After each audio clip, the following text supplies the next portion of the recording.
seguinte agora, a gente vai entrar no parágrafo 8. O parágrafo 8, ele tem uma particularidade em relação a todos os outros. Ele vai falar de todas as figuras de linguagem com as quais nós vamos trabalhar. Então, eu vou ler ele inteiro para vocês verem o absurdo que é. E, aos poucos, nós vamos partindo. Porque se a gente não souber lidar com essas figuras de linguagem e o que fazer com cada uma delas na clínica, a gente se atrapalha. São manejos com a linguagem ou são aprisionamentos dentro da linguagem do sujeito que vem de outras histórias familiares, enfim, traumáticas, etc.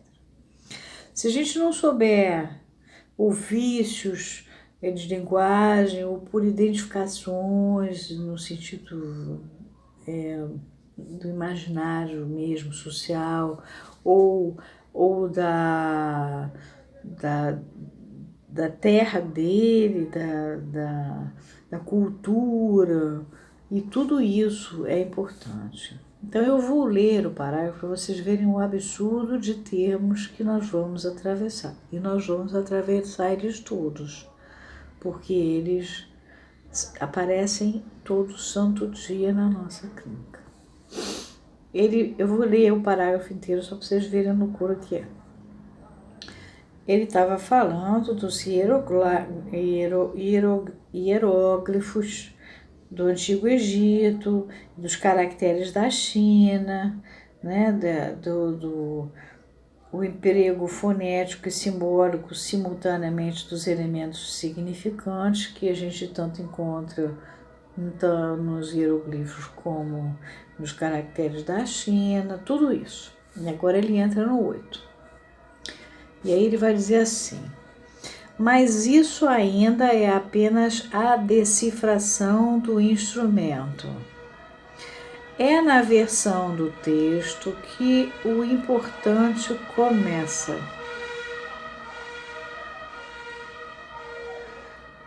O importante que Freud nos diz ser dado na elaboração do sonho, isto é, em sua retórica. Elipse e pleonasmo, hipérbato ou silepse, regressão, repetição, aposição, são esses os deslocamentos sintáticos e que as condensação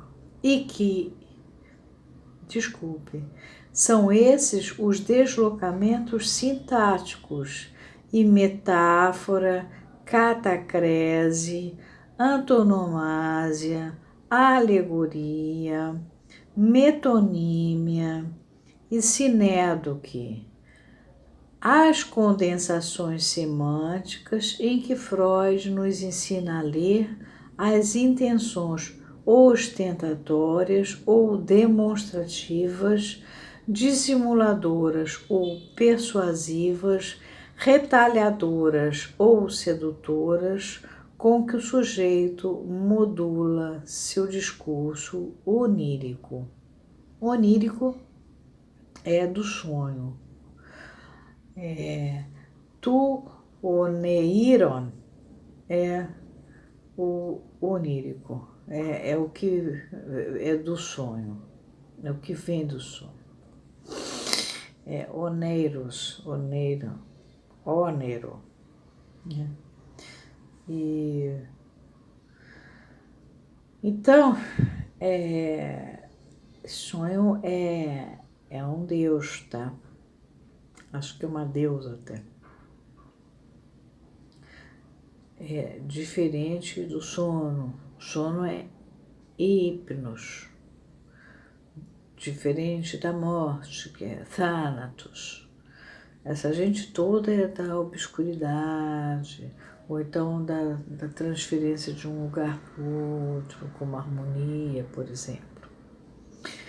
ou como o lete, né, o velamento, a létea, o desvelamento, né, que vela e revela. Toda essa terminologia a gente vai ter que dar conta dela. Lacan usa abundantemente esses termos. Freud também. Então, não tem como a gente atravessar função e campo da fala e da linguagem em psicanálise sem passar por todos esses fenômenos de linguagem, pensando neles quais aqueles que podem estar relacionados com outras histórias que estão na história desse sujeito que está falando. Tá? Então, eu vou ficar só com a primeira frase, mas isso ainda é apenas a decifração do instrumento. Decifração, decifrar, eu tinha dito para vocês que era tirar da cifra, do zero, né? Mas eu agora vou ter que usar definição. Decifrar é traduzir um texto cifrado. 2. É compreender o sentido de uma escrita desconhecida ou pouco legível. Há uma escrita marcada em nós, até no nosso corpo, através das Barnungen, dos trilhamentos. Decifrar um manuscrito. Por isso a ideia do hieroglifo. O hieroglifo é o quê? Um manuscrito que você decifra. E cada símbolozinho daquele significa uma porção de coisas, dependendo onde está posto. Terceiro ponto é compreender o que é obscuro ou intricado. É decifrar um enigma. E, por último, é interpretar. Então, é só essa primeira frase aqui.